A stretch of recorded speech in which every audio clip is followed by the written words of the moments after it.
Mesdames, Mesdemoiselles et Messieurs, merci de nous rejoindre sur la télévision Annonce 24. Bienvenue au compte de ce journal. Rendons-nous à Sharm el-Sheikh en Égypte où le Premier ministre des Transitions, Saleh Kebzabo, a accordé une audience ce 10 novembre 2022 au directeur général de l'OIM, Organisation internationale pour les migrants, Antonio Victorino. Les interventions de cette organisation onusienne au Tchad étaient au menu des échanges. On fait le point avec nos confrères de la télévision nationale. Détails de gouvernement sur les changements climatiques qui s'est tenu en Égypte. Le Premier ministre de Transition, Saleh Kebzabo, a reçu en audience le directeur général de l'OIM, Organisation internationale de migration, Antonio Victorino. Le responsable de cette organisation des Nations Unies, qui opère dans le nord du pays avec une antenne à Faya-Largeau et une présence à Ouniaga-Kébir, a saisi cette opportunité pour présenter au chef du gouvernement de transition un panorama de leurs activités au Tchad. Il s'agit entre autres d'un projet de 5 millions d'euros lancé en 2020 dont l'objectif est de soutenir la stabilité des frontières dans le nord du Tchad et vise à contribuer à la stabilité dans les provinces de Borkou, Enedi-Ouest et Tibesti. À cela s'ajoute le projet intitulé Balk Projet de sécurité et de stabilisation au nord du Tchad financé par le ministère allemand des Affaires étrangères. Ce projet soutient les communautés marginalisées et les migrants et renforce les capacités des autorités locales à gérer les frontières et la mobilité de manière humaine. Le directeur général de l'OIM a sollicité l'appui du gouvernement tchadien afin de mobiliser davantage les ressources auprès des pays donateurs dans l'optique de financer les projets en lien avec les migrants au Tchad. Appréciant à juste titre l'intervention de l'OIM sur le territoire tchadien, le Premier ministre de Transition, Saleh Kebzabo, a réitéré de l'organisme onusien le soutien de son gouvernement et a exhorté son directeur général Antonio Victorino à faire en sorte que les migrants présents sur le territoire tchadien bénéficient des fonds de réponse rapides et conséquents. Le chef du gouvernement de transition, Saleh Kebzabo, n'a pas perdu de vue les participants tchadiens à la COP27 émanant de la société civile. Au cours d'une rencontre d'empreinte de cordialité, il a laissé la latitude aux uns et aux autres d'exprimer leur attente par rapport à cette rencontre planétaire. Avant de conclure qu'une coordination s'impose pour une meilleure participation du Tchad à la COP28 prévue à Dubaï, aux Émirats Arabes Unis. À la COP27 entend plaider lors des rencontres sectorielles pour mobiliser des ressources conséquentes envers le Tchad. Suivez, ils sont au micro de nos confrères de l'ONAMA. L'ordre climatique entraîne inéluctablement une baisse de production agricole. C'est le cas par exemple de cette année avec l'excès d'eau ayant engendré d'importantes inondations et 1 million de personnes sinistrées. À cette COP, nous avons donc eu à nous entretenir avec beaucoup d'experts d'autres horizons. Chez nous, le riz ne peut se cultiver que quand il y a de l'eau. Or, dans le monde, il y a au moins 87 variétés de riz et dans cette gamme de variétés, il y a même le riz de montagne qu'on peut s'aimer comme on sème le céréal. Qu'il y ait excès d'eau ou pas, on peut toujours récolter. Donc c'est déjà un plus. Le Tchad participe à un événement planétaire. Cette année, pour la première fois, le Tchad a eu l'occasion d'avoir un pavillon, malgré que l'organisation n'était pas parfaite. Mais je pense qu'avec l'arrivée du Premier ministre, on a pu quand même un peu cadrer les choses, s'organiser pour vraiment une participation un peu orientée et concentrée dans l'essentiel. La COP, c'est le cadre mondial de rencontres, d'échanges, d'expériences aussi, et de négociations pour tout ce qui concerne le changement climatique. Et le Tchad, à cette occasion, a beaucoup de messages à porter, notamment celui du désensablement du lac Tchad, le défi du financement de l'eau, celui de la gouvernance de l'eau aussi, et du partage cette expérience. En réalité, la question d'inondation au Tchad, qui est due essentiellement à l'ensablement du lac Tchad, et qu'il faille trouver une solution à ça. Le défi du financement du secteur de l'eau qui est essentiel pour nous. C'est la deuxième fois qu'effectivement la COP se réalise en Afrique. Donc ça, c'est une opportunité idéale effectivement pour pouvoir avancer, projeter, encourager et motiver l'attention de toute la communauté internationale qui travaille sur l'environnement, sur l'Afrique. Donc le Tchad ne pouvait pas manquer à ce rendez-vous. Vous le savez également, le Tchad a fait un investissement particulier vis-à-vis de cette COP27. Nous avons plus d'une cinquantaine d'organisations, ONG, différents acteurs et partenaires qui nous accompagnent dans la participation de cette COP27. Et bien sûr, dans le cadre de mon département, qui est celui de la prospective économique et de partenariats internationaux, nous venons pour faire un plaidoyer pour le financement des projets tchadiens qui ont en relation avec l'environnement. Revenons ici au pays pour parler de la passation des services entre le directeur général de la police nationale sortant, Moussa Haroun Tirbo, et l'entrant, le contrôleur général du 3e grade, Hissène Doudoua Hamid, ce 11 novembre 2022, à la direction générale de la police nationale, en présence du ministre de la Sécurité publique et de l'immigration, le général Idriss Dokoni Adiker, et plusieurs autres invités venus pour la circonstance. On fait le point avec Donatien Rakinda. Après avoir passé 9 mois à la tête de la police nationale, Moussa Haroun Tirbo passe le commandement à son successeur, le contrôleur général du 3e grade, Hissène Doudoua Hamid, nommé par décret 039 du 10 novembre 2022. La cérémonie a eu lieu dans l'enceinte de la direction générale de la police nationale, en présence du ministre de la Sécurité publique et de l'immigration, le général Idriss Dokoni Adiker, et de Madame la déléguée générale auprès de la ville d'Njamena, ainsi que plusieurs autres personnalités. Dans son discours de circonstances, le directeur général sortant, Moussa Haroun Tirbo, a remercié les plus hautes autorités pour la confiance placée en lui avant de citer quelques réalisations faites durant ces 9 mois à la tête de cette direction générale.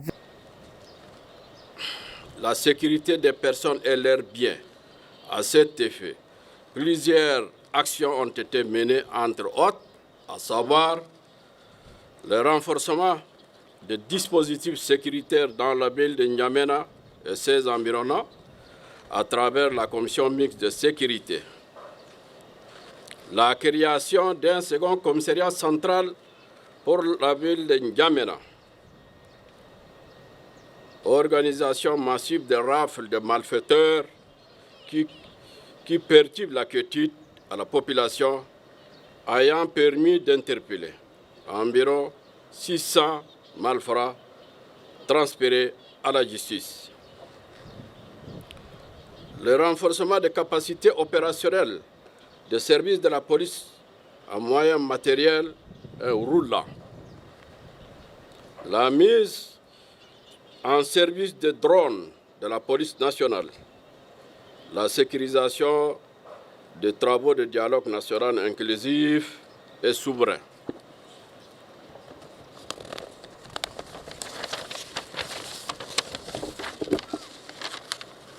Le déploiement de sous-groupements mobiles d'intervention de la GEMIP dans certaines provinces. La finalisation du processus d'adoption de la loi 019/PCMT/2022 du 4 juillet 2022 portant statut général des corps de la police nationale. La prise en compte de 500 personnes recrutées en 2021. La saisie des armes illégalement détenues et une quantité importante de produits prohibés.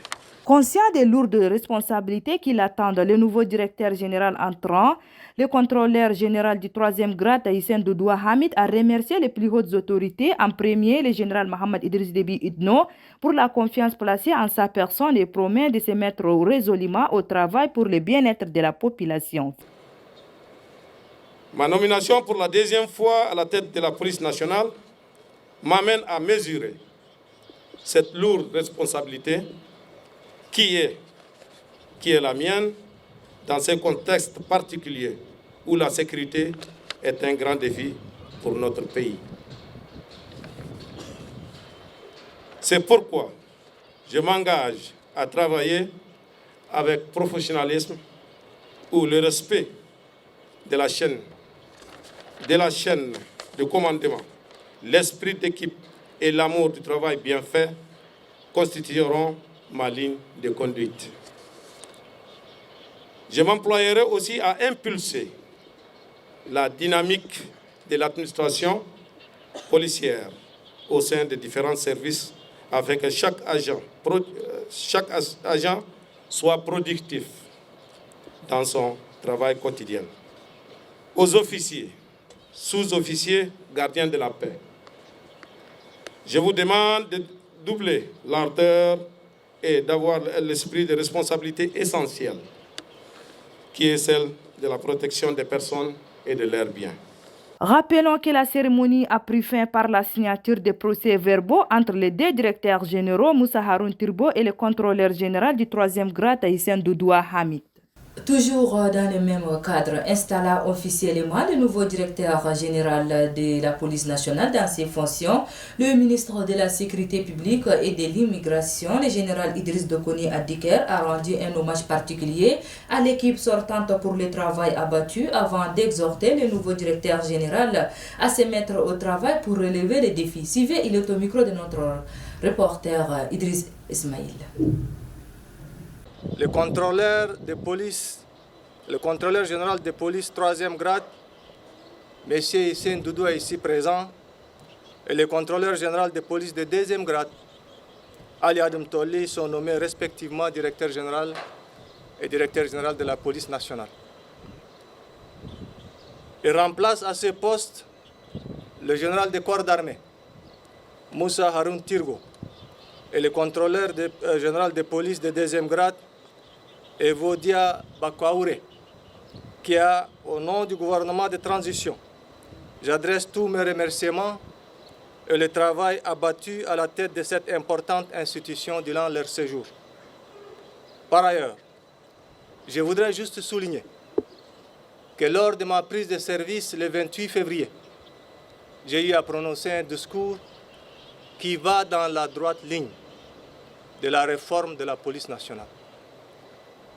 Le général Moussa Haroun Tirbo, ici présent, n'a pas failli à sa mission. Ce n'est pas une raison qui a abouti à son remplacement. Mais comme je l'ai dit, une administration, c'est une continuité.